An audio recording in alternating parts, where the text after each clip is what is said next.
Monsieur le Président, c'est un très grand honneur de vous accueillir ce soir. C'est un auditoire un tout petit peu particulier dans un lieu un tout petit peu particulier. C'est un amphi un peu vieux style, mais c'était l'amphi du bloc opératoire de Broussais. Et jusqu'à côté opérait le grand Charles Dubost et la retransmission de la grève cardiaque du Père Boulogne avait lieu ici. C'est un lieu où a été créé Médecins du Monde et c'est un lieu où les premiers lundis de chaque mois, on se réunit pour accueillir des orateurs nous éclairant sur le monde. Pourquoi ? Parce que la chaîne de l'espoir est, comme votre fondation, axée sur le monde associatif et le monde associatif médical. Elle est présente dans 30 pays dans le monde, beaucoup de pays dans lesquels vous avez été. Et dernièrement, nous avons inauguré la maternité de Kaboul, auquel je sais que vous avez été très attaché, vous nous avez aidés, et également l'hôpital à Bamako, l'hôpital pour les enfants atteints de pathologies cardiaques. Et je sais combien ce pays vous est cher.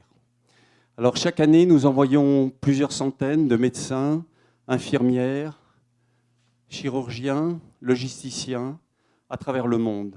Alors, ce monde auquel vous allez nous parler, auquel vous avez été confronté pendant tout votre quinquennat, il y a une nouvelle donnée qui nous soucie énormément, qui rend notre action difficile, c'est l'enjeu sécuritaire.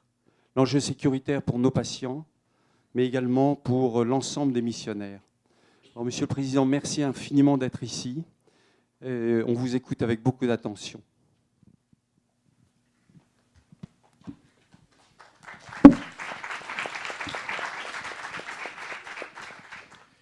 Écoutez, merci d'abord pour votre invitation. Je suis très heureux d'être dans un vieil amphithéâtre comme représentant d'une certaine façon du vieux monde et pour m'adresser à vous à la fois comme ancien président, mais aussi comme président d'une fondation que j'ai créée, La France s'engage, qui même si ses missions sont essentiellement nationales, va continuer à porter un certain nombre d'initiatives au plan international. Vous m'avez demandé d'évoquer des sujets qui concernent les défis que la France a devant elle dans le monde. Et je veux commencer par rendre hommage aux organisations humanitaires, puisque vous en avez parlé, puisque tout au long de mon quinquennat, j'ai eu à travailler avec ces organisations, parfois à souhaiter qu'elles puissent être là où nous ne pouvions plus aller, et je pense notamment à la Syrie, et aussi à protéger un certain nombre de représentants de ces organisations là où elles ne devaient pas forcément aller, mais où ces organisations décidaient d'aller. Je pense au Yémen, où nous avons eu à aller chercher une humanitaire dans des conditions très difficiles. Alors, le mieux, ce sera que je réponde à vos questions, mais avant, je vais essayer de tracer ce qui me paraît être l'ensemble des défis que la France a devant elle dans le monde tel qu'il est. Le monde a déjà beaucoup changé depuis 18 mois. C'est-à-dire, non pas que mon seul départ de l'Élysée aurait fait changer le monde. Je veux ici faire assaut de modestie, mais il se trouve que depuis 18 mois, le monde tel que je l'avais laissé en partant de l'Élysée, il a déjà changé. Et l'élection de Donald Trump a été une rupture dans le mouvement du monde. Une rupture parce que Donald Trump a cassé un certain nombre d'accords, accords sur le climat, accords sur l'Iran, accords commerciaux. Ça, c'est déjà ce qui a bouleversé un certain nombre de situations, mais il a entrepris depuis plusieurs mois une déconstruction de l'ordre international tel qu'il était apparu nécessaire de le porter au lendemain de la Seconde Guerre mondiale. Et avec un systématisme qui ne laisse pas penser que nous avons affaire simplement à des mouvements d'humeur dont les tweets seraient l'illustration, mais à une volonté délibérée, organisée, de mettre en cause les fondements même du système international. Le monde a également changé parce qu'un certain nombre de conflits nouveaux sont apparus, ou en tout cas se sont encore approfondies. Je pense notamment au conflit entre l'Arabie saoudite et l'Iran, notamment dans sa version yéménite, puisque c'est là que nous avons aujourd'hui le plus de situations humanitaires déplorables et inacceptables, alors même que nous n'avons pas les capacités d'y intervenir. Le monde a également changé parce qu'il y a une montée des nationalismes partout et que les principales puissances non démocratiques elles-mêmes ont des visées de plus en plus agressives.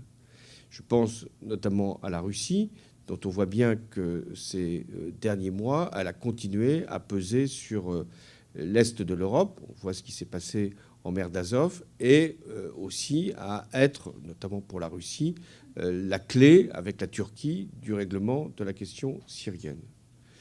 Parallèlement, d'une autre façon, la Chine fait valoir ses intérêts économiques partout dans le monde et aspire, et on peut la comprendre, à avoir une responsabilité politique dans le règlement d'un certain nombre de sujets. Le monde a également changé parce que l'Europe a changé.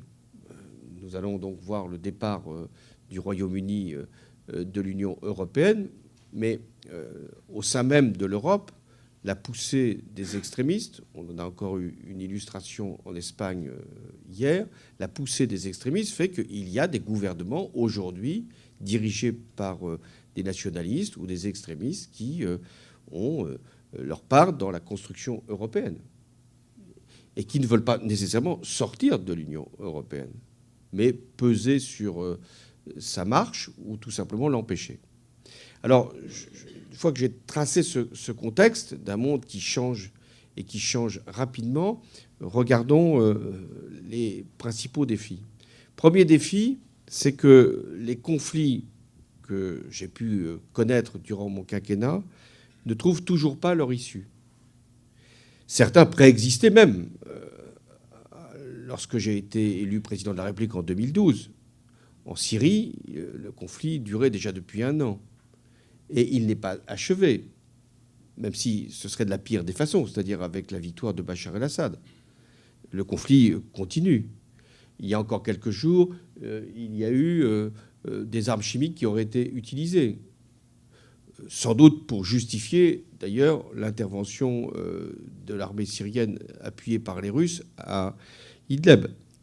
Nous avons également des menaces très sérieuses qui pèsent sur les Kurdes de Syrie, dès lors que la Russie et la Turquie pourraient maintenant trouver intérêt à en terminer avec cette partie-là occupée par les Kurdes.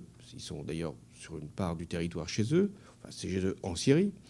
Et il y a aussi des actions toujours de Daesh, parce que Daesh n'a pas disparu, et qui peuvent être très meurtrières. Les forces kurdes ont d'ailleurs payé un lourd prix ces derniers jours. Tout cela pour illustrer le fait que ce conflit n'est pas terminé et qui va continuer à peser.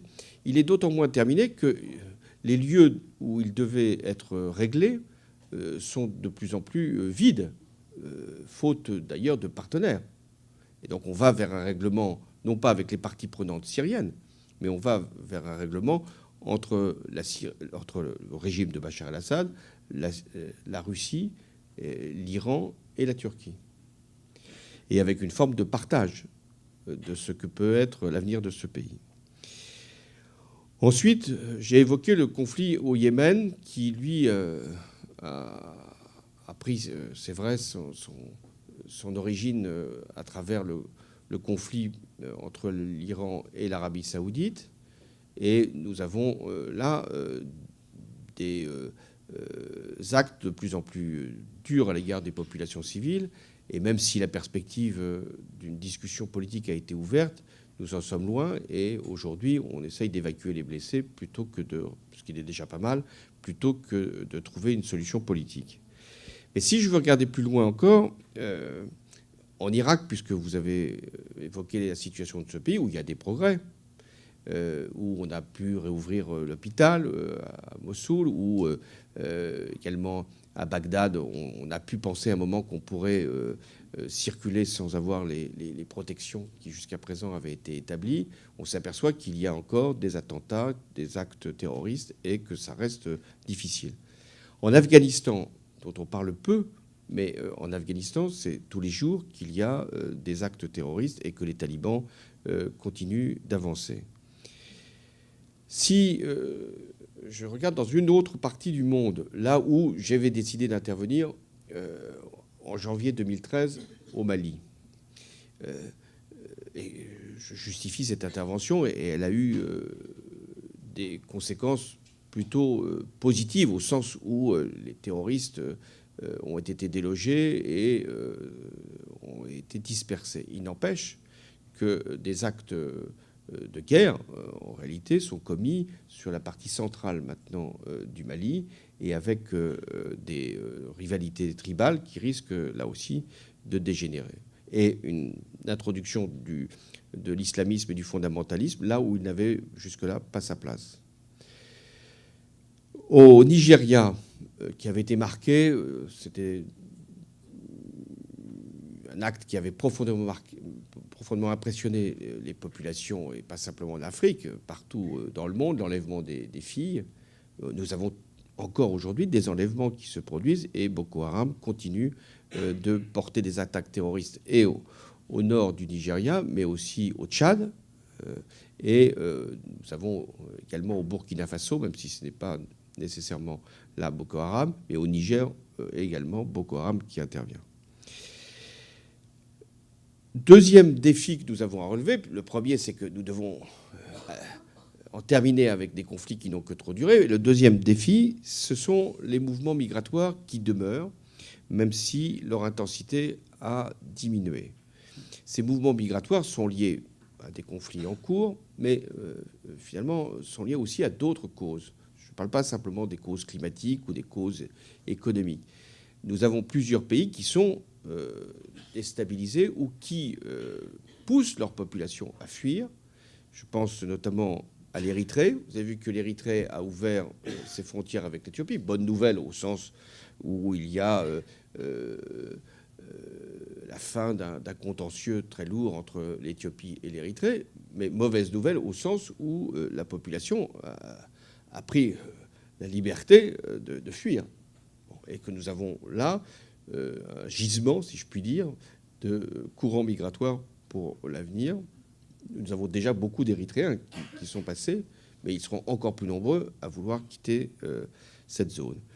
Le Soudan, de la même manière, c'est un conflit oublié, là aussi. Il y a aussi beaucoup de Sud-Soudanais ou de Soudanais qui continuent de partir.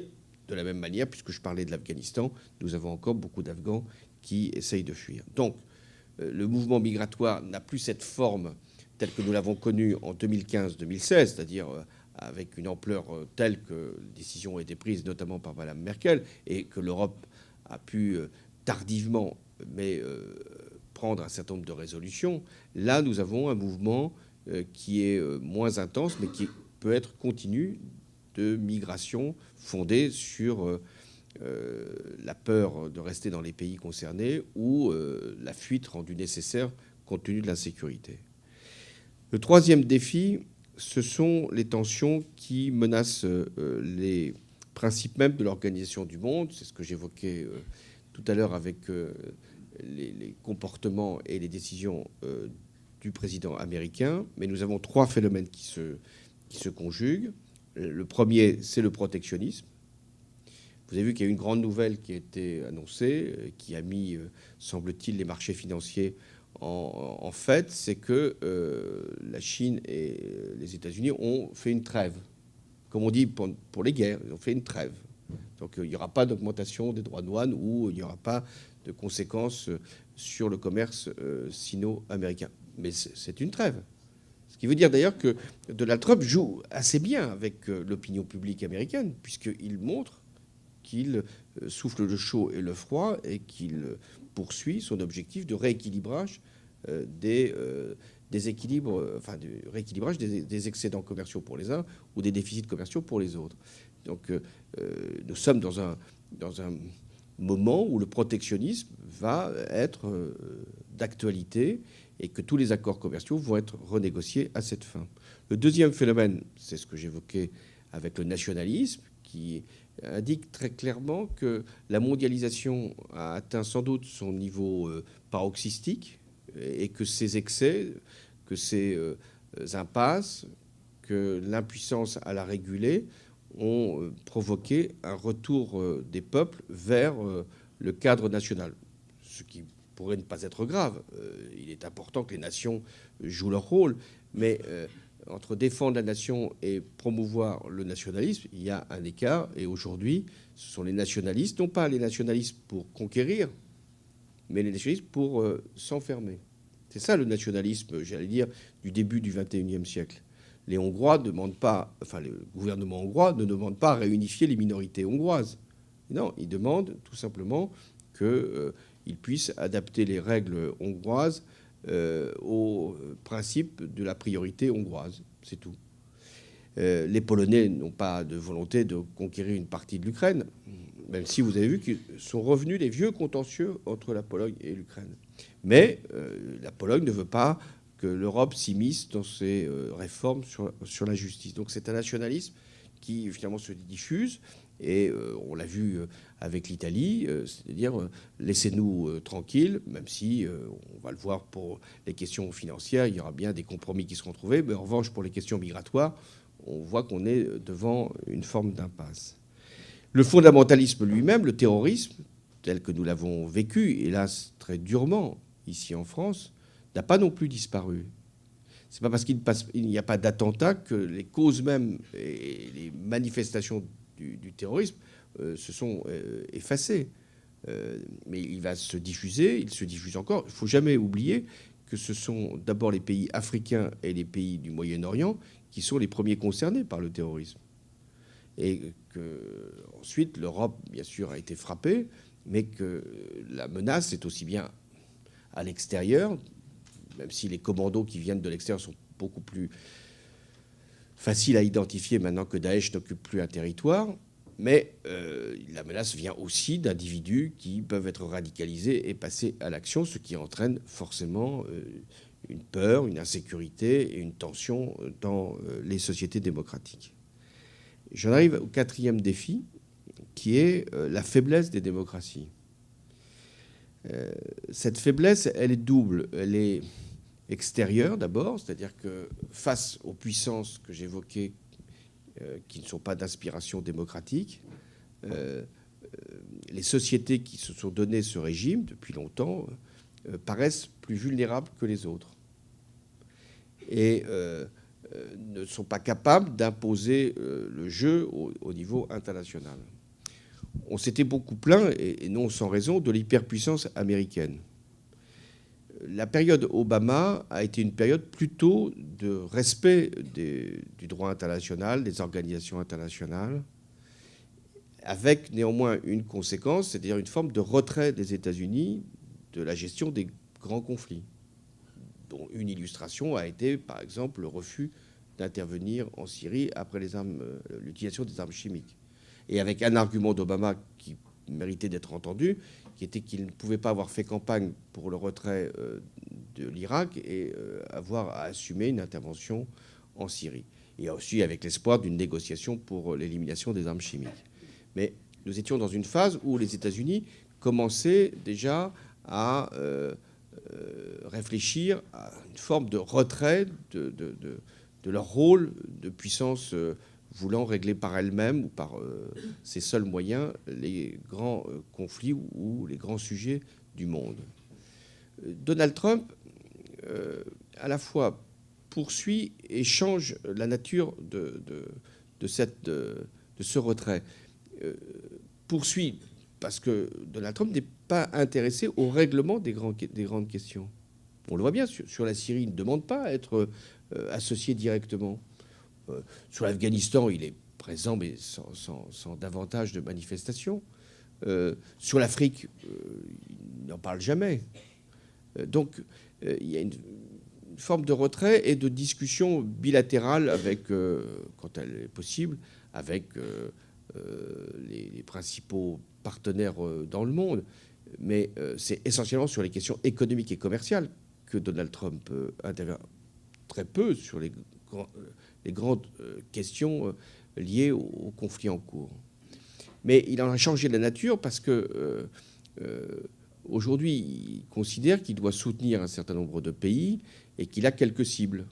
Donc sa cible, c'est l'Iran, et on voit quelles sont les conséquences de l'appui qu'il peut donner à tous les pays qui sont hostiles à l'Iran. Donc les démocraties ont finalement marqué plutôt un temps de retrait ou de repli par rapport aux grands enjeux du monde, pendant que les puissances non démocratiques, ou qui ne pensaient pas que la démocratie était le principe absolu de l'organisation d'une société, avançaient.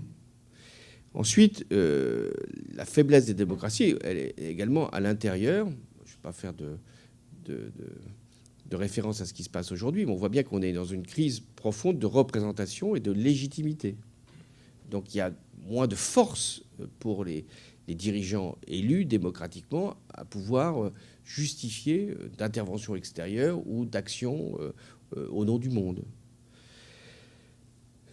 Cinquième défi, c'est l'épuisement de la construction européenne, entendu au sens politique du terme. La construction européenne continue sur le plan économique, sur le plan commercial, sur le plan des échanges, sur le plan de la gestion d'une monnaie à jouer tout son rôle. Mais sur sa dimension politique, elle s'est largement épuisée. Et le départ du Royaume-Uni ne pourra qu'accentuer cette dérive. Le blocage paraît d'ailleurs assez évident sur les grands sujets. L'Europe de la défense, peu d'empressement de certains partenaires, sur la migration et les réfugiés, où il n'y a pas de politique commune de l'immigration et des réfugiés, et également sur le rapport avec les États-Unis. Certains pays sont très liés, pour plein de raisons, aux États-Unis d'aujourd'hui, d'autres étant plus réticents. Alors, j'en termine. Quel est le rôle de la France dans ce contexte ? Parce que le constat est toujours plus facile que la résolution. Et venant en plus d'une personne comme la mienne qui a été, mais qui n'est pas, je ne voudrais pas non plus penser que les choses sont simples. Première direction, c'est qu'il faut que la France prenne sa part au règlement des conflits, exige d'être là pour le règlement des conflits. Je pense à la Syrie, où on ne peut pas admettre que ce soit les Russes et les Turcs qui décident de l'avenir de la Syrie. Il faut que la France le fasse avec d'autres, amène les États-Unis à changer de position ou à s'impliquer davantage, les Européens aussi. Et le fasse avec un argument simple, c'est que si cette question n'est pas réglée, il y aura toujours du terrorisme venant de ces zones-là. Toujours. Donc, si on ne le fait pas simplement pour les populations du Moyen-Orient, il faut au moins le faire dans notre propre intérêt en termes de sécurité. Deuxième orientation, il faut un plan majeur pour l'Afrique et le faire avec les Allemands. Les Allemands, et Mme Merkel en particulier, veulent s'impliquer davantage en Afrique. Et nous avons tout intérêt à avoir un partenaire pour aller vers l'Afrique, pour qu'on ne soit pas, une fois encore, mis en cause pour une politique de la France-Afrique qui n'est pas forcément ce que nous avons hérité de mieux. Donc il est très important que l'on puisse, avec l'Allemagne, qui y est prête, engager un grand plan pour l'Afrique de l'Ouest en particulier, de manière à ce que, en plus de l'Europe, qui fait déjà beaucoup, beaucoup plus qu'elle ne le dit, puisqu'elle ne dit rien là-dessus, mais elle fait, pour que nous puissions agir et éviter que, à la fois pour des raisons de sécurité ou pour des raisons de pauvreté, la migration continue de se produire. Ensuite, il y a une troisième orientation qu'il faut prendre, c'est l'Europe. va bientôt avoir des élections qui vont bien sûr s'engager avec des propositions qui sont toutes irréalisables, la plupart.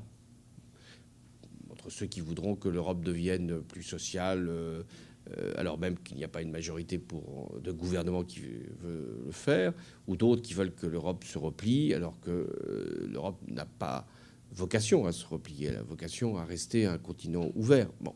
Mais ça, c'est le débat démocratique, il aura lieu.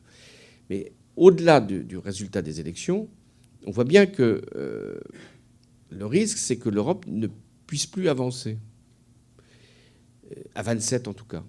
Donc moi, ma position maintenant, c'est qu'il faut garder l'Europe à 27, il faut qu'elle soit toujours un minimum, avec le marché unique, l'euro, des institutions, des principes qui gouvernent un espace, mais qu'il faut faire l'Europe, j'allais dire presque à deux.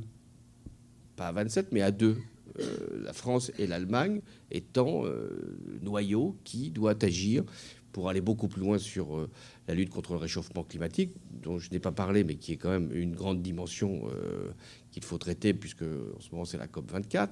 Et il faut aller beaucoup plus loin sur la question des industries nouvelles, beaucoup plus loin sur la question de la politique africaine. Donc, et donc sur les migrations. Et ça, c'est ce que peut faire la France et l'Allemagne, qui sont en réalité très complémentaires. Ce que les Allemands n'ont pas, la France là, et inversement. Je ne veux pas dire qu'il y aurait une France politique et puis une Allemagne économique, mais enfin, il se trouve qu'on a plus de complémentarité qu'on ne le dit souvent. Ensuite, d'autres pays viendront s'agréger à nous, mais il faut une Europe qui puisse ouvrir de nouveaux temps, de nouvelles réformes, de nouveaux progrès, de nouvelles étapes de sa construction. J'en termine. Il faut enfin être beaucoup plus ferme qu'on ne l'est avec les États-Unis d'Amérique, enfin avec Donald Trump. D'abord parce que je crois que c'est nécessaire pour qu'il ne puisse pas aller jusqu'au bout de ses intentions, qui sont aussi d'affaiblir l'Europe. Deuxièmement, parce que le protectionnisme est une menace très sérieuse pour l'équilibre du monde. Troisièmement, parce que le peuple américain, et on l'a bien vu, divisé, et qu'il est très important qu'il entende un certain nombre de messages venant de l'Europe. Et enfin, parce qu'il faut réimpliquer les États-Unis dans la gouvernance mondiale, c'est-à-dire de la gouvernance multilatérale. Et j'ajoute que ce qui est en cause, c'est aussi l'avenir de l'ONU, parce que la menace que fait pourrir, bien sûr, Donald Trump, c'est de tarir les ressources des institutions internationales. Et on le voit même sur le financement de l'humanitaire, où un certain nombre d'institutions ont été asséchées. Alors, je peux parfaitement comprendre qu'au départ, on pouvait essayer de séduire Donald Trump, mais je pense que c'est une tentative vaine. Il faut montrer de la force. De la force, c'est pas de recourir à la force, hein, je veux vous rassurer, mais c'est de montrer de la fermeté sur un certain nombre de principes et d'isoler autant qu'il est possible Donald Trump, comme ça a été fait d'ailleurs sur le climat, et bien fait, y compris au dernier G20, de voir que seuls les États-Unis, mais enfin, ils ne vont pas rester seuls très longtemps si ça continue, parce qu'il y a déjà le Brésil qui remet en cause un certain nombre de ses engagements. Il peut y avoir d'autres pays comme l'Australie qui avaient été tout à fait décisifs pour avoir l'accord sur le climat. Donc il est très important d'isoler les États-Unis pour les ramener vers une gouvernance mondiale. Alors voilà ce que je voulais vous dire. Ce tableau peut paraître sinistre, mais je tiens à vous dire que le monde est sinistre et que les démocraties sont non pas en danger, mais sont en recul, ce qui est déjà beaucoup. Et rien que pour cela, ça mérite de s'engager. Donc l'engagement, il est le vôtre, il est celui que vous porté à travers un certain nombre d'initiatives humanitaires. Moi, j'ai créé une fondation modeste sur l'engagement, mais je pense que, et ça c'est le point le plus positif, que la France reste une terre d'engagement. Même si aujourd'hui ça prend des formes très particulières, mais il y a une ressource, notamment dans les jeunes générations, toujours dans les jeunes générations, mais enfin les plus anciennes se battent bien aussi, il y a toujours une volonté de servir les autres. Et moi j'en ai été heureusement surpris quand j'ai lancé la fondation, c'est que je pensais qu'on allait rapidement ne plus disposer de projets. Et il y a plein de projets. Il y a plein de gens qui se regroupent, qui utilisent les nouvelles technologies ou qui ne les utilisent pas, et qui ont envie de les mettre au service d'une cause, non pas généreuse, mais d'une cause mondiale. Parce qu'il y a encore, et vous avez, vous, été pionnier, il y a encore des femmes et des hommes qui pensent que par leur propre initiative, ils peuvent changer le monde. Eh bien, tant qu'on voudra changer le monde, il y aura de l'espoir. Merci beaucoup, Monsieur le Président.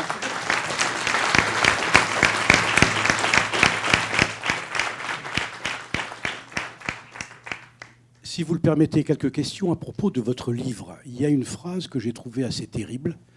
Et là, je vous cite, « Un président veille sur la vie de la nation et de ses concitoyens, mais au jour le jour, c'est la mort qui l'accompagne. » Oui, j'ai écrit cette phrase parce que je l'ai ressentie dès le premier jour de ma prise de responsabilité. C'est que la mort rôde toujours. La mort est toujours là. Moi, je l'ai rencontrée dès les premières semaines quand il y a eu en Afghanistan plusieurs soldats qui sont tombés. J'avais pourtant annoncé dans la campagne en 2012 que la France allait se retirer d'Afghanistan. Et à l'été 2012, il y a déjà eu des soldats morts.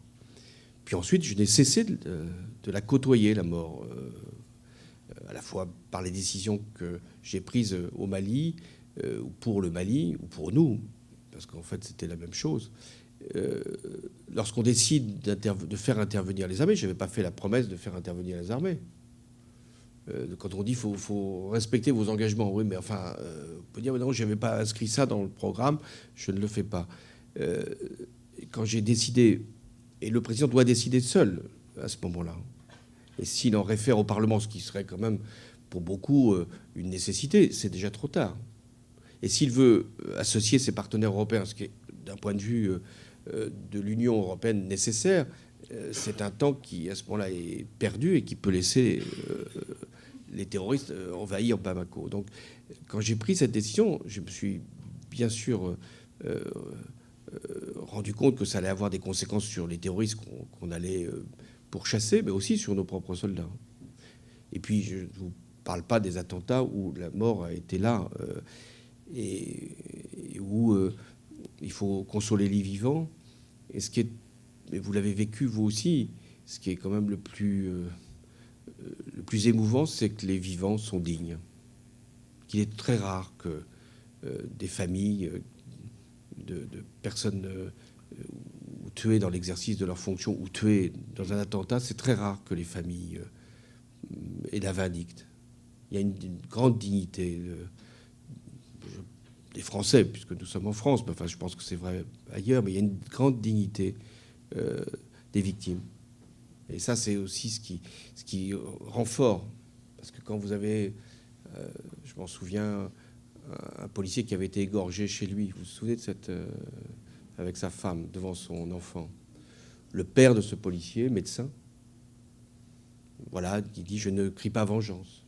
Je veux exprimer ma douleur, ma peine, et demander bien sûr que tout soit fait pour protéger les policiers qui sont menacés jusque dans leur vie personnelle. Mais je suis fier de ce qu'a fait mon fils et ça, c'est très émouvant. » Alors justement, vous venez de parler du Mali. Est-ce que c'est bien normal qu'un président, dans une démocratie comparable, ne demande pas, et vous l'avez évoqué à l'instant, l'avis du Parlement pour engager ses troupes? Est-ce que c'est normal? Ce n'est pas normal, ce qui pour moi est déjà un problème, mais c'est nécessaire. C'est même indispensable. Parce que je reviens en quelques secondes sur ce qui était en cause et ce qui était en cours. Ce qui était en cause, c'était que des terroristes qui occupaient déjà le Nord Mali avaient décidé, j'allais dire à notre grande surprise, de traverser une ligne théorique qui séparait le Nord et le Sud Mali pour aller à Bamako. Et ce qui était en cours, c'était ce mouvement-là extrêmement rapide, avec des véhicules qui sont des véhicules 4x4 et autres, de bonne qualité, sans doute pour beaucoup venant de Libye, et qui, en quelques heures, pouvaient atteindre Bamako. Alors, je me suis posé la question, comment plusieurs centaines de terroristes peuvent-ils contrôler une ville de plusieurs millions d'habitants? Et la réponse, je ne l'ai eue que bien après. À Mossoul, ce sont quelques milliers de terroristes de Daesh qui ont contrôlé Mossoul, où il y avait pourtant l'armée irakienne qui était présente avec un matériel tout à fait sophistiqué. Il y avait même une partie du trésor, nous dit-on, de la banque centrale irakienne, qui n'a pas été retrouvée, je ne crois pas. Mais ça veut dire que très vite, une ville très importante peut être conquise et ensuite contrôlée avec une complicité ou des complicités internes à ces villes.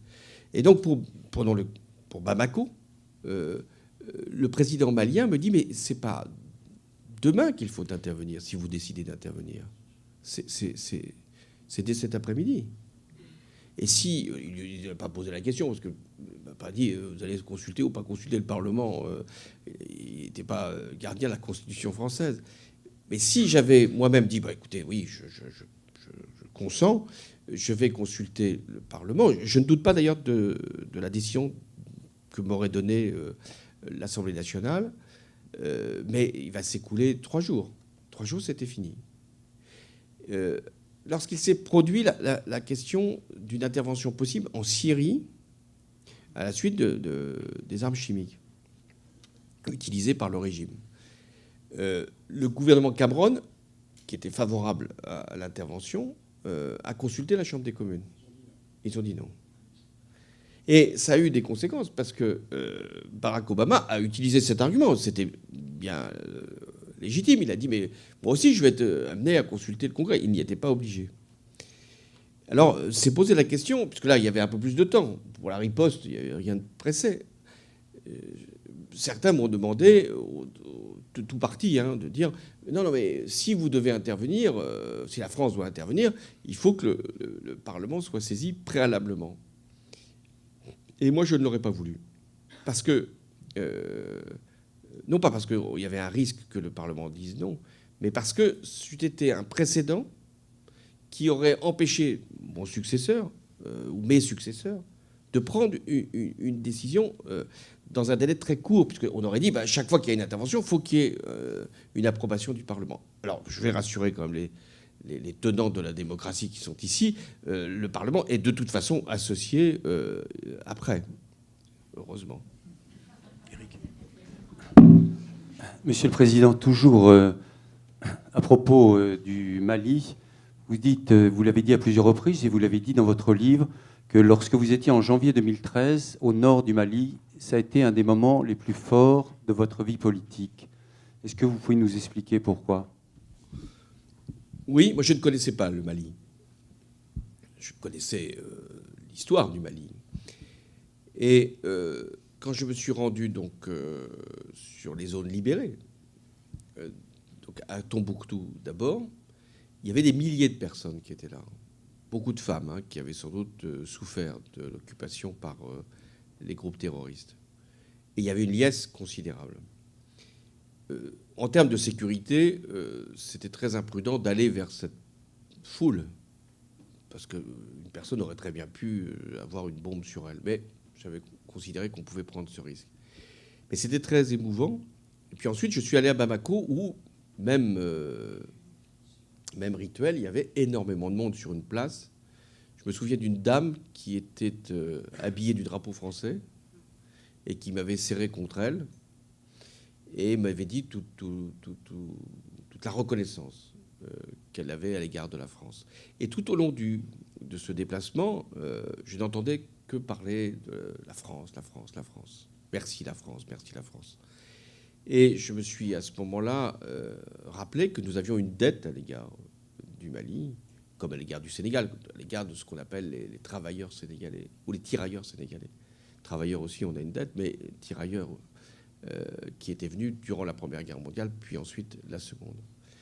Et c'est vrai qu'à ce moment-là, j'ai considéré que c'était une forme de fierté que je pouvais avoir au nom de mon pays, que d'être ainsi gratifié de cet accueil, et nous-mêmes de nous libérer de la dette que nous avions contractée à leur égard.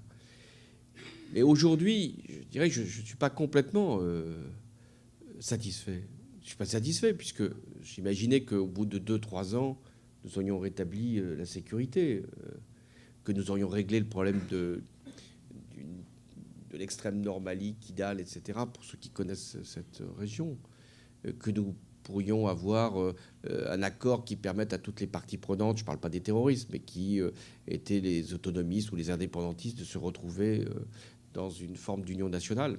Et je ne pensais pas que dans ce centre Mali, là où il y avait le gros des forces terroristes qui allaient aller sur Bamako, eh bien c'est dans le centre du Mali, là où nous avons commencé l'intervention, qu'il y a maintenant le terrorisme. Donc voilà pourquoi ma joie demeure, mais moins intense. Toujours à propos du terrorisme, comment expliquez-vous qu'autant d'actions terroristes aient visé la France ?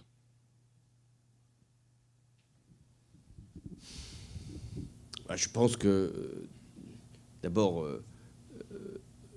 la France a toujours eu une position internationale qui l'a mise à la fois en scène, mais en vulnérabilité.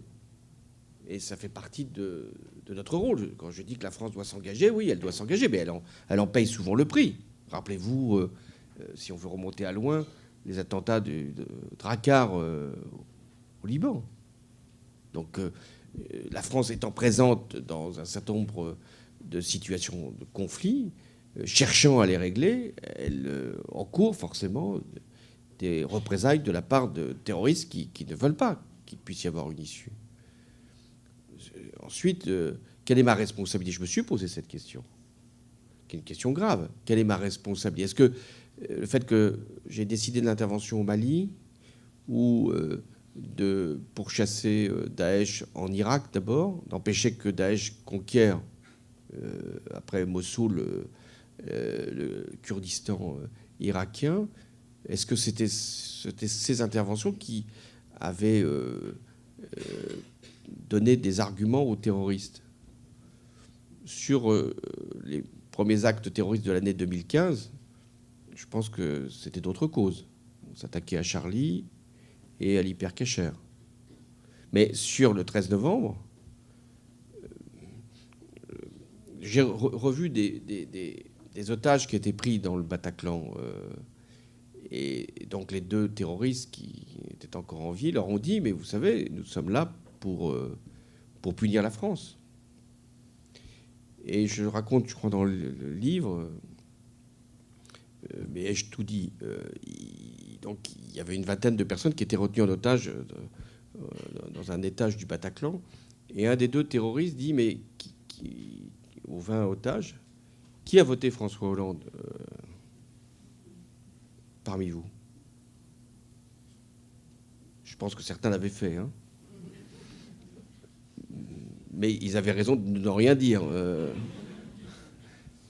Et il y en a un moment, qui s'est levé et qui a dit « Moi, je n'ai pas voté François Hollande. » Alors, il dit « Parce que je suis chilien et que je suis venu ici, en France, parce que l'exil m'y a porté. » Et après, il n'y a plus eu de questions sur qui avait voté François Hollande. Je ne vous poserai pas la question non plus ce soir, rassurez-vous. Alors justement, pour rester dans le terrorisme, et vous en parlez longuement dans votre livre, qu'est-ce qui justifie ces violences ? Est-ce que c'est simplement le fanatisme religieux, selon vous ? Le fanatisme religieux est le vecteur. Uniquement ? Non. La cause peut être plus profonde. C'est-à-dire d'individus qui ne trouvent plus d'explication au monde, d'individus qui se sentent écartés, qui ne se sentent pas dans la République. Parce que ce qui est un problème pour nous tous, c'est que ces terroristes, je parle des terroristes de nationalité française,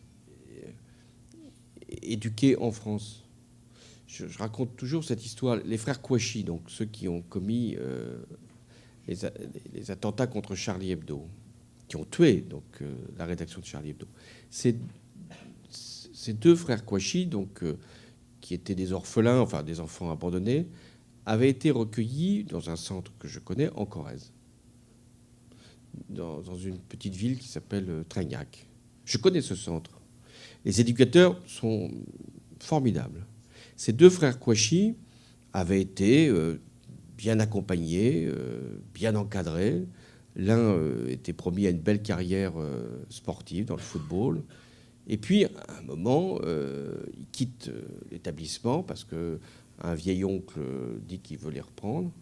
Et c'est à ce moment-là qu'il s'installe ou se réinstalle à Ménilmontant et qu'il tombe dans une bande, etc. Donc, on voit bien qu'il y a des moments où ça dérive, où une rupture s'opère et où la République a été quand même... Parce qu'il ne faut pas non plus accuser la République. La République, elle a fait son devoir, puis à un moment, elle n'est plus là parce que des familles, hélas, des familles aussi qui vivent dans une forme de radicalité d'entre-soi. Puis après, ils vont en prison, et puis après, c'est le parcours qu'on connaît. Donc voilà, je pense que le fanatisme religieux est l'élément moteur, parce que c'est au nom de la religion qu'il frappe. Et donc on ne peut pas dire, sans la religion, est-ce que ça se serait produit ? Mais il y a d'autres facteurs qui finalement s'ajoutent pour que des individus utilisent la religion à des fins terroristes. Dernière question, Monsieur le Président. Aujourd'hui, dans une démocratie, est-ce qu'un homme politique, est-ce qu'un président peut gouverner sereinement, librement, avec les réseaux sociaux ?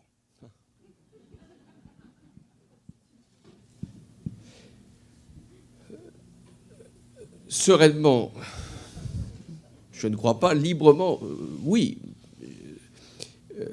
Moi, je ne connaissais pas bien les réseaux sociaux avant d'être président. Je savais que ça existait, que quelquefois nous les utilisions, que dans les campagnes, c'était de plus en plus présent. Ça avait été déjà dans la campagne de 2007 et ça l'a été encore davantage dans la campagne de 2012. Mais je n'étais pas un pratiquant. J'étais à peine un croyant, mais je n'étais pas un pratiquant.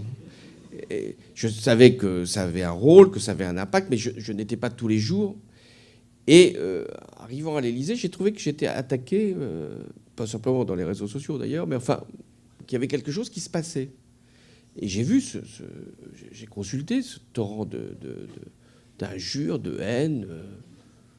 C'est surprenant quand vous êtes plutôt un être conciliant, doux.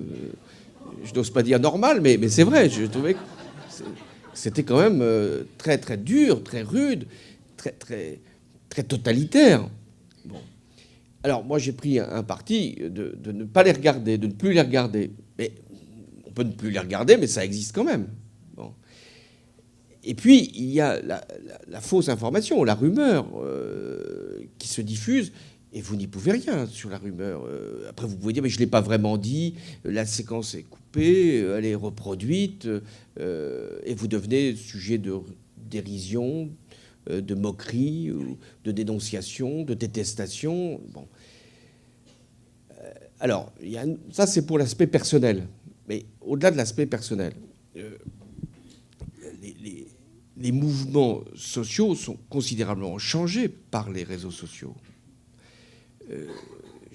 De mon temps, qui est pour certains aussi le vôtre, pour décider d'une manifestation, il fallait passer sa nuit à faire des tracts, à aller sur les lieux de vie et à convaincre qu'il fallait être présent à la manifestation ou faire une action pouvant bloquer, ça nous est arrivé quand même, tel ou tel cortège ou porter des pancartes.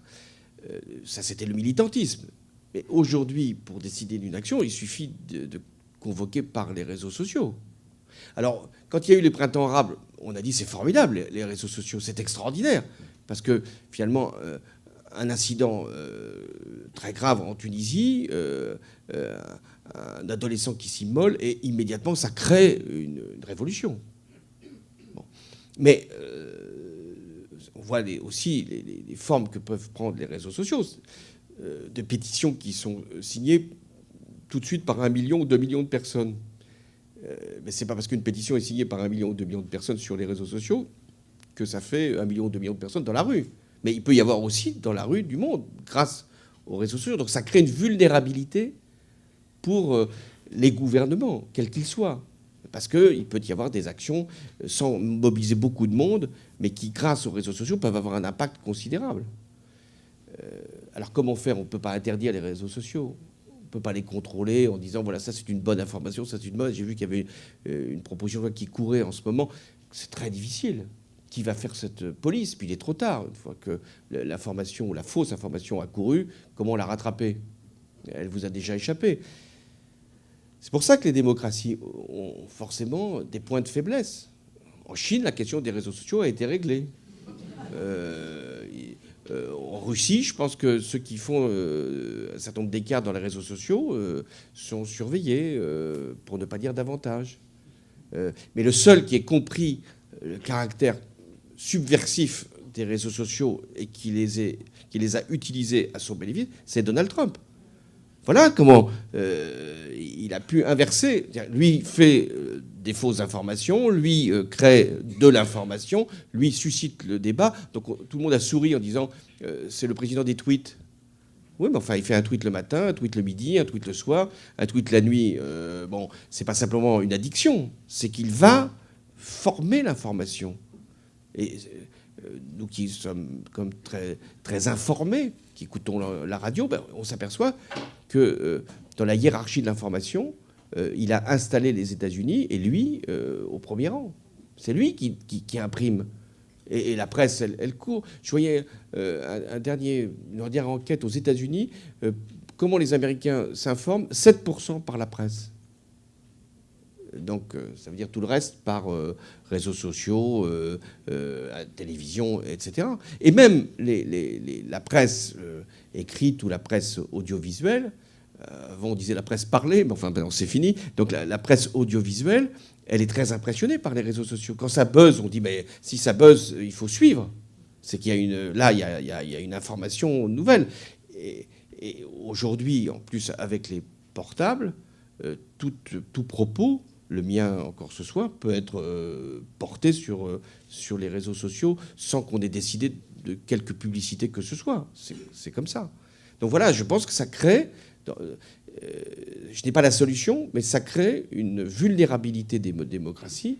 Alors il y a plusieurs méthodes. La première méthode, c'est finalement de ne plus sortir pour un président de la République, hein, et de ne plus parler, en disant finalement comme ça, personne ne pourra utiliser mes propos. Ou autre solution, de parler tout le temps, mais ce n'est pas non plus la bonne démarche. Donc il faut trouver l'équilibre entre une parole et une maîtrise. Ce qui fait qu'à un moment, on est très isolé ou très contenu, très compassé même. Mais je n'ai pas la réponse, mais je sais que si démocratiquement nous ne trouvons pas, avec l'ensemble des acteurs, et notamment les corps intermédiaires, une réponse à cette question, ça sera de plus en plus difficile de nourrir les citoyens et de pouvoir leur apporter l'équilibre. Parce que c'est ça le vrai sujet qui s'est posé aussi pour ma présidence et qui se pose pour une conception de la politique, et je dirais presque pour une partie de la gauche, pas seulement de la gauche, mais c'est que la raison n'a pas raison. Nous pensions que avoir la vérité, détenir des arguments, faire des raisonnements, pouvait aboutir à convaincre. Ben, aujourd'hui, la raison n'a pas raison tout de suite. Le compromis, l'équilibre, la recherche du consensus, c'est moins fort que le fracas que certains utilisent, de la fureur même, hein, ou la dénonciation et la provocation. Donc il faut faire un grand réapprentissage de ce qu'est la raison et l'équilibre en politique. Monsieur le Président, vous avez énoncé un certain nombre de défis. Alors ma question, c'est de savoir quel rôle l'Organisation internationale de la francophonie peut jouer face à ces défis. La francophonie, elle, peut jouer un rôle par elle-même. C'est-à-dire, chaque fois qu'il y a une présence d'établissements diffusant le français, la culture française, c'est, je pense, un progrès pour les valeurs dont nous sommes collectivement les porteurs. L'organisation elle-même de la francophonie, qui pourrait être une organisation spécifique est quand même très lourde dans son maniement parce qu'on lui dénie un rôle politique. Et quand il y a une personnalité comme Abdou Diouf, il y avait sans doute plus de force pour l'expression. Après, c'est plus difficile. Hein. En plus, on a fait venir à la francophonie, c'était sans doute un bon principe, beaucoup de pays qui n'étaient pas francophones. Pour des intérêts, à mon avis, qui n'étaient pas que culturels. Donc ça a quand même aussi nuit à l'impact. Mais je pense que l'organisation elle-même, notamment pour le contrôle des élections, parce que c'était ça le sujet, devrait être beaucoup plus pesante et pressante. Parce qu'on voit bien qu'en Afrique, les élections maintenant ont lieu, mais le contrôle des élections reste quand même un grave problème. Vous savez qu'il y a une grande inquiétude actuellement du monde associatif face à, je dirais, une grande incertitude fiscale, à la suppression de l'ISF. Et vous savez que c'est tant la Fondation de France ou par exemple la Fondation pour les enfants d'Auteuil est à moins 30, moins 40%.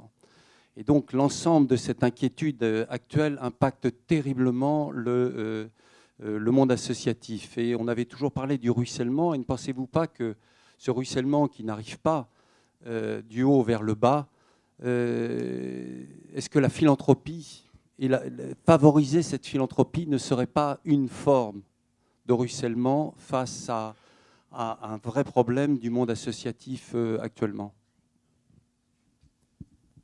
Alors, la philanthropie connaît une nouvelle jeunesse, semble-t-il, et elle n'est plus simplement celle des individus, des citoyens, mais aussi celle des entreprises. Les entreprises ont compris qu'elles pouvaient avoir même intérêt à ce qu'il y ait des actes de dons qui donnent à leur image davantage de lustre que simplement de rester sur l'objet social de l'activité de l'entreprise.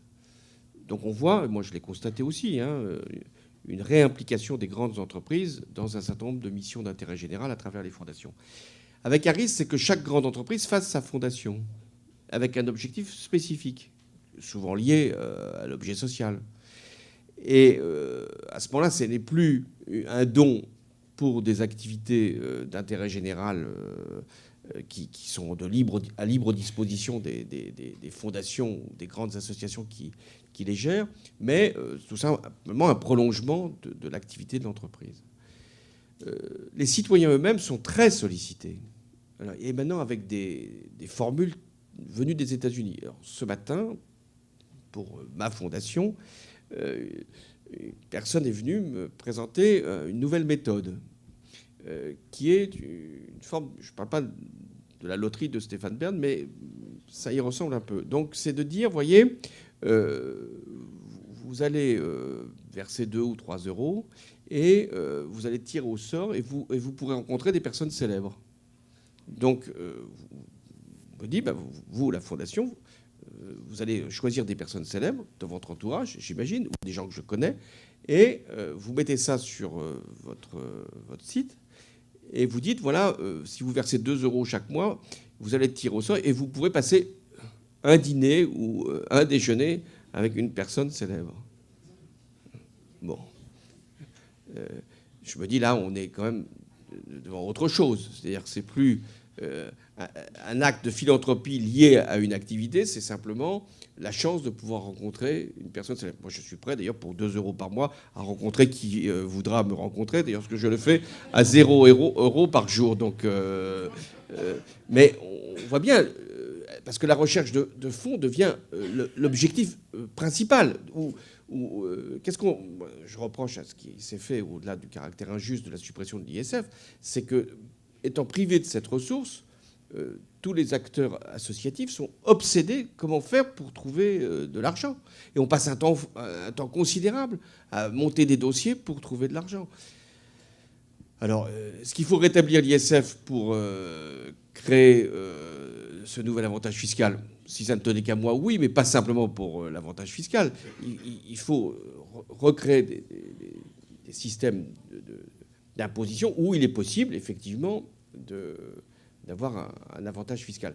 Mais il y avait quelque chose aussi un peu gênant qui me gêne toujours, c'est de dire, vous savez, si vous versez 7 500 euros, l'État vous en prend, vous en accorde par des baisses d'impôts les 3/4. Ce qui fait qu'en réalité, c'est l'État qui paye la philanthropie. Moi, je pense qu'il faut, à la réflexion, mais peut-être qu'il faut réfléchir encore davantage, il faut réduire le nombre d'associations et le nombre d'organisations qui doivent bénéficier de l'avantage fiscal. Parce que sinon, je prends l'exemple même des partis politiques. Et Dieu sait si je suis pour qu'il y ait des partis politiques.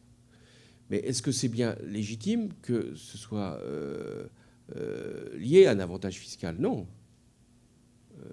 Donc, il y a des associations qui ne méritent pas d'avoir un avantage fiscal. Donc il faut être plus sélectif, sans penser que c'est seulement l'utilité publique, mais il faut être plus sélectif pour qu'il y ait plus d'argent qui vienne dans les associations ou les fondations qui ont de vraies missions d'intérêt général. Deux questions, si vous le permettez, Monsieur le Président. La première, est-ce que vous êtes pour la restitution des œuvres d'art africain, en particulier du Quai Branly? Et la deuxième, j'ai bien senti votre inquiétude pour ce qui se passait dans le Sahel. Mais est-ce qu'il n'y a pas une crainte d'enlisement? Ça veut dire une armée française qui est de plus en plus hors sol par rapport à une situation politique et économique sur laquelle elle n'a aucun moyen. Alors, je vais commencer par cette question. Dès que j'ai pris la décision d'intervenir au Mali, la critique la plus forte a été sur l'enlisement. En disant, vous intervenez maintenant, vous allez, nous l'espérons tous, régler la question de l'invasion et donc repousser les terroristes. Mais est-ce qu'on n'est pas parti pour une implication de l'armée française pour de nombreuses années? Et la réponse est oui, on est sans doute pour de nombreuses années encore, non pas au Mali, mais dans tout le Sahel. Alors qu'est-ce que l'on veut faire? Et je pense que le président Macron continue là-dessus. L'idée, c'est quand même de confier aux Africains eux-mêmes la capacité militaire de pouvoir régler une question comme celle-là. Donc c'est ce qu'on appelle le G5 Sahel. Mais il faut leur donner énormément de moyens et de formation et d'encadrement, parce que sinon, rapidement, ces forces-là ne pourront pas y parvenir et feront de nouveau appel à nous. Donc moi, je pense que la bonne solution, c'est de créer un état-major africain, au moins pour l'ouest de l'Afrique, avec justement ces contingents bien entraînés, bien formés, bien équipés, et la France, pas seulement la France d'ailleurs, les Européens pouvant appuyer. Deuxièmement, que la France soit toujours présente en Afrique de l'Ouest ne me choque pas. C'est une garantie qui peut être donnée, non pas pour des régimes, il ne s'agit pas de ça, mais une garantie, j'allais dire, comme on l'a accepté quand les Américains se sont installés en Europe face à un certain nombre de menaces. La France ne le souhaitait pas. Le général de Gaulle a repoussé cette idée qui était en cours. Et il était acceptable que les troupes américaines soient quand même sur une partie de l'Europe. Mais là, de la même manière, il faut accepter que la France puisse, avec d'autres, être présente en cas d'accident grave. Sur la restitution, ça c'est un sujet très très difficile, parce que moi je comprends bien qu'il y ait des œuvres qui appartiennent au patrimoine africain de pays qui ont été spoliés et qui aspirent à obtenir la restitution de ces collections. Mais on ne peut pas non plus penser qu'il faudrait redonner tout ce qu'il y a dans le musée du Quai Branly, parce que, sans faire de comparaison qui pourrait choquer, mais il y a beaucoup de musées, quand même, musée Guimet, c'est les arts asiatiques, on pourrait les rendre aussi. Une partie du Louvre, on peut les rendre aux Italiens. Donc il y a aussi un équilibre. Donc qu'est-ce qu'il faut faire? Restituer ce qui doit l'être. Bon. Le Bénin faisant une demande très particulière, c'était assez légitime d'y répondre. Mais autrement, c'est un système de prêt des œuvres, de mise à disposition des œuvres qui appartiennent au patrimoine de l'humanité. Et faire qu'il y ait des musées africains qui se créent, parce qu'il faut-il aussi qu'il y ait des musées pour accueillir ces biens-là. Donc la première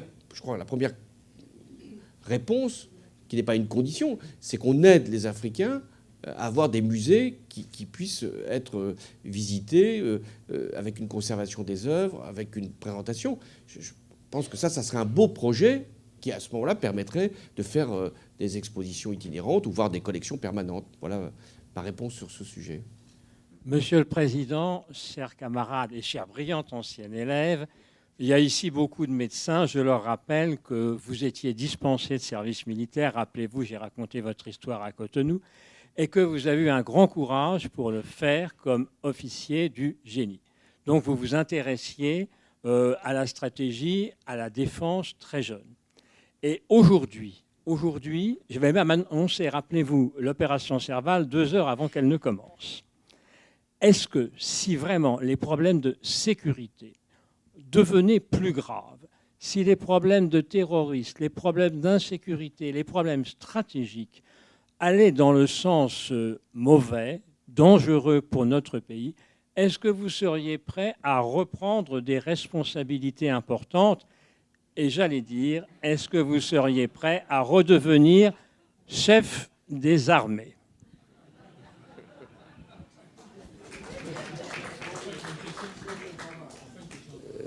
Celle-là, on ne l'avait pas posée comme ça. À un moment, j'ai craint d'ailleurs dans la question que est-ce que vous êtes prêt à vous réengager militairement et à refaire le parcours que vous aviez commencé, jeune officier dans le génie? Non, je crois que là, je ne vais pas répondre à cette question, bien sûr, mais on me pose souvent, mais pourquoi vous parlez encore? C'est ça qu'on me dit. On dit, mais quand même, vous avez présidé la France, maintenant c'est fini, vous devriez vous taire. J'ai dit, c'est étrange comme questionnement. Parce que ça voudrait dire que, parce que j'ai été président de la République, j'aurais terminé mon engagement, que je n'aurais plus à parler, à réfléchir, à proposer pour mon pays. Comme si c'était un aboutissement d'avoir été président de la République. Bon, on aurait pu prolonger 5 ans de plus, ça c'est vrai, mais comme si, bon, maintenant, vous devez partir faire des conférences, rentrer dans le secteur privé, mais de plus vous occuper de politique. Je réponds non. Moi, je ne suis pas mis en retraite de mon engagement. Je ne suis plus président, mais je redeviens ce que j'étais avant d'être président. Cette question ne se pose qu'en France, d'ailleurs, parce que dans beaucoup de pays, ceux qui ne sont plus à la tête de leur gouvernement peuvent revenir au Parlement, ou peuvent refaire un certain nombre de déclarations. Mais en France, on considère qu'il n'y aurait plus rien à dire. Bon, mon prédécesseur a déjà enfreint la ligne, puisque lui, il avait été revenu chef de parti. Bon, je vais aussi vous rassurer, je ne veux pas redevenir chef de parti. J'ai fait ça 11 ans et je trouvais que c'était suffisant. Même si le parti dont j'ai été le premier secrétaire aurait bien besoin d'être réanimé, mais c'est plus à moi de le faire. Mais je ne me suis pas non plus présenté à des élections. Valéry Giscard d'Estaing s'était présenté dès 1982, c'est-à-dire un an après être parti de l'Élysée. Et moi, ça ne m'avait pas choqué comme conseiller général du Puy-de-Dôme. Voilà, moi, donc je vais continuer à m'exprimer. Si je viens d'ailleurs devant vous, c'est aussi pour ça. C'est-à-dire que je pense que c'est utile de parler, alors de l'actualité quelquefois, mais de ce qu'a pu être mon expérience. Et moi, je fais cette tournée autour du livre, et c'est très intéressant parce que, pour tout vous confier, moi, il y a 6 mois que le livre est sorti, et dans les rencontres que j'avais eues avec les Français qui étaient venus jusqu'à moi, j'avais compris qu'il y avait de la colère qui commençait à monter.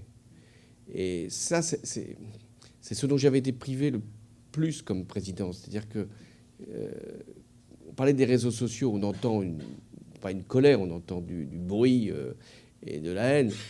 Mais comment faire quand on est à la tête de l'État pour entendre ce qui se passe, pour savoir exactement ce qui est en cours dans une société? Alors on peut dire, oui, mais il y a les élus, c'est vrai, qui ramènent de l'information. Mais comme président, par exemple, moi, avant d'être président, j'étais élu en Corrèze, etc., président de conseil général. Je passais 2-3 jours par semaine. Et je sentais bien ce qui se passait dans un territoire et dans un pays en étant là, même une journée. On entend quand même. Quand on est président, on ne revient plus dans sa circonscription. Alors surtout quand on n'a pas une circonscription, c'est quand même très difficile d'y revenir. Mais c'était une erreur. Il faudrait revenir régulièrement. Mais là, quand vous revenez, vous êtes ensuite entouré d'une nuée de journalistes et de caméras. Donc les gens ne peuvent pas aller jusqu'à vous. Or, ils ont besoin de vous confier des choses presque personnellement. Une espèce de confession comme ça. Et dans ces séances de dédicace, moi je ne dis pas grand-chose, c'est eux qui parlent. Et ils disent forcément des choses. Mais ils ne veulent pas que ce soit forcément enregistré, ils n'ont pas envie de le faire devant une caméra. Et alors quand il y avait des élections, durant mon quinquennat, des élections intermédiaires, j'ai interrogé les élus qui venaient me voir. Je dis comment ça se passe la campagne électorale. Alors c'était pour les campagnes municipales de 2014. Et donc les candidats qui s'y présentaient, qui étaient souvent des députés, me disaient ça se passe bien, on est bien reçus. Mais je dis les gens vous parlent? Ah oui, ils parlent. Mais ils parlent de quoi? Ils parlent de la vie. Mais est-ce qu'ils vous parlent de politique? Oh non, non, ils ne parlent pas de politique. Je dis alors c'est mal parti. Parce qu'il n'y a rien de pire qu'un citoyen qui ne parle pas. Quand on parle, même quand on gueule, même quand on critique, même quand on proteste, il y a encore un lien. Mais quand on dit rien... Donc, c'est pour ça que je trouve que, par rapport à votre question, oui, moi, j'ai souffert de ne pas suffisamment être en contact. Et aujourd'hui, alors j'ai cette liberté, je ne vais pas m'en priver. Bonsoir, Monsieur le Président. Merci pour ce panorama des défis pour la France, bien que vous l'ayez vous-même qualifié de pessimiste. Mais c'est effectivement la situation qui le veut. Je voudrais, si vous le permettez, revenir sur la crise syrienne. Vous en avez beaucoup parlé. Pardon, vous en avez parlé. Il se trouve que c'est un sujet extrêmement sensible pour la chaîne de l'Espoir, qui a été, compte tenu de son implication dès 2012, en faveur des réfugiés syriens au Liban et plus précisément et principalement en Jordanie. Vous êtes passé vous-même en juin 2013 à Amman, au retour d'un voyage au Qatar, si je me souviens bien, pour étudier les possibilités d'action humanitaire. Et ultérieurement, vous l'avez rappelé également, vous avez tenté de faire agir militairement la France pour tenter de régler ce problème. Alors j'ai une double question, sans refaire l'histoire. Avec un recul de 5 ans, de 2013-2018, comment analysez-vous l'évolution de la crise pendant cette période? Avez-vous des regrets, des choses qui vous troublent ou que vous auriez aimé faire? Et je ne parle pas de l'intervention en septembre 2013. Et d'autre part, en élargissant un petit peu le sujet, ce Moyen-Orient, quel est votre regard avec l'expérience que vous avez sur son devenir? Et j'entends par là pétrole, chiite, sunnite, et toutes ces questions qui nous préoccupent aujourd'hui. Donc, quand j'arrive en mai 2012, la révolution syrienne ou la crise syrienne, comme on voudra, est déjà en cours depuis près d'une année. Avec une position de la France, celle émise par Nicolas Sarkozy et Alain Juppé, ministre des Affaires étrangères, qui est la bonne, c'est-à-dire essayer de favoriser une transition et de faire partir déjà Bachar. À l'été 2012, Bachar al-Assad est très affaibli. Et on pense qu'une issue est possible. Et c'est à ce moment-là qu'intervient la conférence de Genève, vous vous souvenez, Genève 1, où il est prévu d'avoir un mécanisme où Bachar resterait président, mais où il y aurait une transition qui se ferait, ce serait un président sans pouvoir, une transition qui permettrait à l'opposition dite modérée ou démocratique de prendre la responsabilité du pays. C'est à ce moment-là qu'il y a des défections très, très importantes du régime de Bachar, et notamment un qui part en Jordanie, qui est un homme important du régime. Et tout au long de l'année 2013, là, il faut bien le dire, Vladimir Poutine va tout faire pour enrayer ce processus. Et alors que Hillary Clinton est très active sur ce sujet, toutes les discussions diplomatiques achoppent parce que la Russie utilise tous les prétextes et empêche qu'il puisse y avoir cette évolution. Et c'est pour ça que l'été 2013, c'est décisif. Dans l'opposition syrienne, il y avait de tout. Il y avait le meilleur et le pire. Le pire ne se faisait pas trop connaître. Il existait. Hein. C'était pas Daesh, c'était Al-Qaïda. Mais ne se faisait pas trop connaître, mais on savait qu'il était là. Mais le meilleur existait. Et le fait qu'il n'y ait pas eu d'intervention, quelle qu'ait été l'importance de l'intervention, a été pour l'opposition modérée et démocratique un signe d'abandon et une disqualification. Donc pour moi, ce qui était important dans l'intervention, pardon d'y revenir, c'est pas simplement de punir, bon, c'était déjà beaucoup par rapport à l'utilisation des armes chimiques, mais c'était de donner à l'opposition, celle que nous voulions soutenir, les conditions d'une victoire possible et de sa suprématie sur le reste des factions. Bon, ça n'a pas été fait. Et alors après, c'est là que Daesh surgit, dissidence d'Al-Qaïda, etc. Et le processus nous échappe.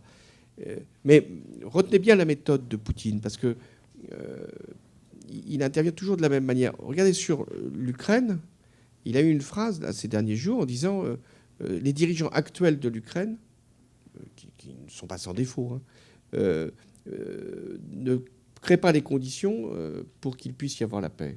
Donc il va continuer à peser. Et donc ce qu'il a fait en Syrie a fini par prévaloir. C'est-à-dire qu'il n'est intervenu qu'assez tard dans le processus. Mais il est intervenu militairement. C'est le seul pays qui a assumé le fait d'intervenir militairement en Syrie pour frapper l'opposition.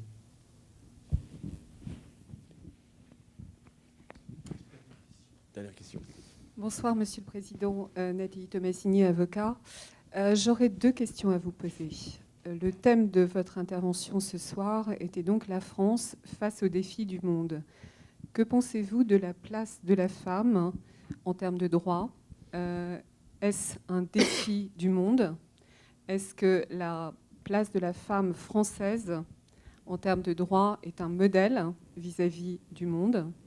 Et deuxième question, que pensez-vous de la légitimité aujourd'hui des partis politiques ? Vous avez parlé de la fragilité des démocraties. La démocratie directe n'est-elle pas l'avenir de l'homme, comme on dit ? La voix de la société civile à travers justement les réseaux sociaux, les manifestations, n'est-elle pas aujourd'hui incontournable ? Alors d'abord sur le combat pour l'égalité et pour la dignité des femmes, je pense que la France a tenu son rôle. Et j'allais dire de président en président. Je pense qu'elle n'a pas fait tout ce qu'elle pouvait faire, mais elle a fait. Bon. Donc là-dessus, il faut revendiquer. Est-ce à dire que la condition des femmes en France ne mérite pas des combats ? Vous en avez également mené, et qui ont eu une résonance médiatique très forte et humaine aussi. Non, il y a encore énormément de situations épouvantables, de femmes battues, de femmes assassinées, de femmes violées, de femmes agressées. Mais je crois que nous sommes un des pays où cette cause-là est pas simplement par l'État, non, par la société, est quand même bien défendue. Le jour où il y a eu la première manifestation des Gilets jaunes, il y avait quand même beaucoup plus de monde dans la rue pour les femmes qu'il y en avait du côté des Gilets jaunes. Et je veux dire, une manifestation qui était très pacifique. Donc, moi, je pense que le mouvement qui s'est créé ces derniers mois est très important parce qu'il a, pour la première fois, associé des femmes de toutes conditions. longtemps, la cause des femmes était la cause des femmes qui pouvaient mener ce combat et qui le faisaient au nom de toutes les femmes, et notamment les femmes les plus fragiles et les plus vulnérables. Alors que là, à travers ce qui s'est fait contre les violences, on a pu associer des femmes dans ce mouvement. De la même manière, pour les Gilets jaunes, moi, pour ce que j'en ai vu, il y a beaucoup de femmes dans ce mouvement. Pourquoi ? Parce qu'il y a beaucoup de femmes qui sont confrontées en situation monoparentale à une vie heurtée, à une vie difficile, avec de très petits salaires, avec des conditions de transport qui les amènent sûrement à utiliser leur voiture. Beaucoup de femmes qui travaillent dans les EHPAD, beaucoup de femmes qui travaillent comme auxiliaires de vie, beaucoup de femmes qui travaillent pour les enfants, et souvent avec des salaires à temps non complet. Donc la bataille pour les femmes, c'est pas simplement une bataille pour leur dignité, c'est aussi une bataille pour leur place dans la société, avec des niveaux de rémunération qui puissent être dignes. Et on en est loin. Je ne parle pas des écarts de rémunération entre femmes et hommes pour le même travail. Je parle du nombre de tâches qu'exécutent des femmes que ne font pas les hommes. La plupart des tâches de service, il faut aller dans les hôpitaux, il faut aller dans les EHPAD, il faut aller dans les lieux où on s'occupe des personnes handicapées, ce sont les femmes qui font ce travail. Alors, ça fait partie peut-être d'un certain nombre de formations qui sont dispensées aux femmes et pas aux hommes, ou de spécialisation du travail, mais c'est aussi pour des tout petits salaires. Et sans formation qui leur permettent d'avoir une promotion et donc une élévation. Donc voilà pourquoi je pense qu'on a encore beaucoup à faire sur la question des femmes, et qui est une question sociale très éminente et qui n'est pas conçue contre les hommes, parce qu'on en est quand même sorti de ce débat-là. Ensuite, sur la question de la démocratie directe, ou de la démocratie représentative, moi je suis très attaché à la démocratie représentative. Parce que c'est ce qui permet d'avoir des interlocuteurs.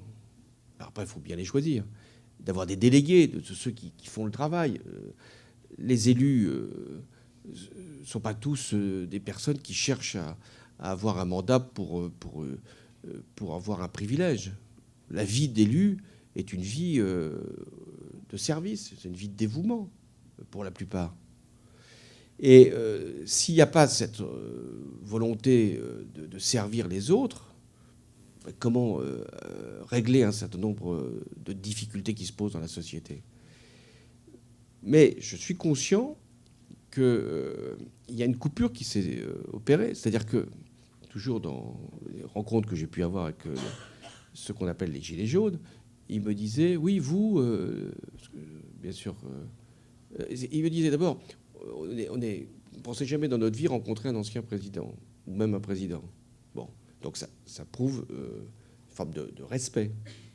Mais après, ils pouvaient dire, mais vous ne payez pas d'impôts, vous ne pouvez pas savoir. Je dis, comment je ne paye pas d'impôts, d'où ça vient ? Donc c'est l'idée qu'il y a une caste d'élus, a fortiori le président de la République, qui vivent hors du temps, hors de la vie de tous. Ça c'est le risque majeur.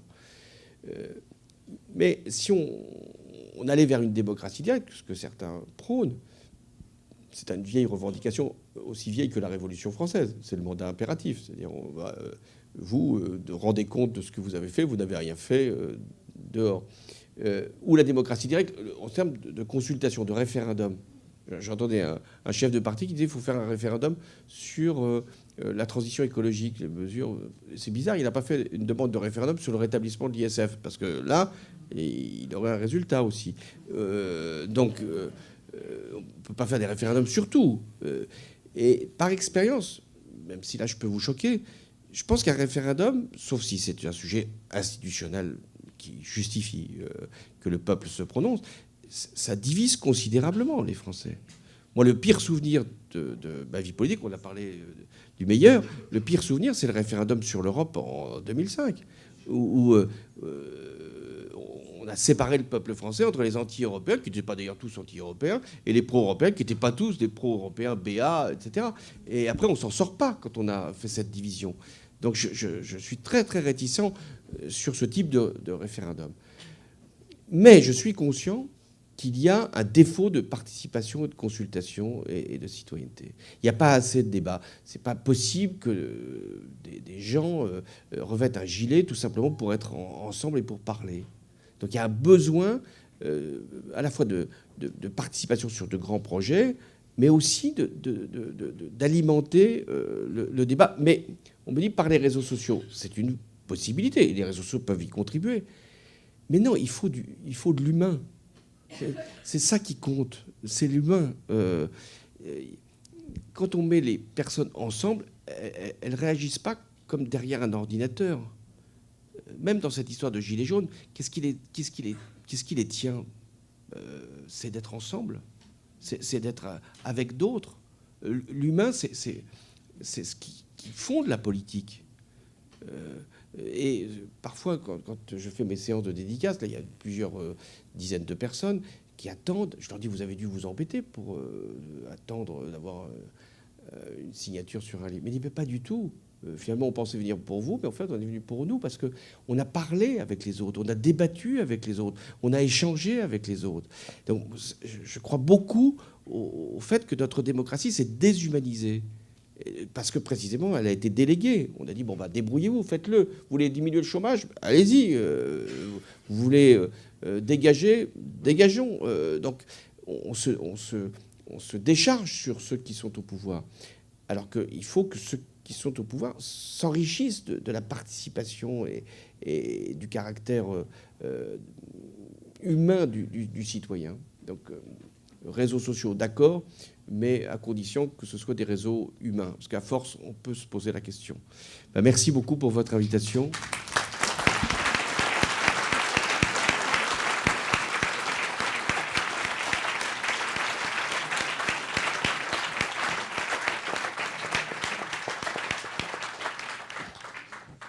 Merci, Monsieur le Président. C'était vraiment un honneur de vous recevoir ici, de nous faire part de votre expérience et de votre vision. Il y a une tradition ici, je sais que vous avez très peu de temps, il y a un pot de l'amitié, mais je sais qu'il y a beaucoup de gens qui souhaitent vous parler. Merci, je voudrais annoncer la prochaine conférence, et c'est quelqu'un que vous connaissez particulièrement bien. Ça sera le 7 janvier, c'est Bernard Bajolet, que j'ai connu en tant qu'ambassadeur à Kaboul et que vous avez nommé, qui était la DGSE. Il viendra vous parler de la gestion des menaces extérieures pesant sur la France. Tout ce que je n'ai pas pu vous dire, comme dirait l'autre, Bajolet vous le dira, parce que lui, il était quand même dans les services secrets.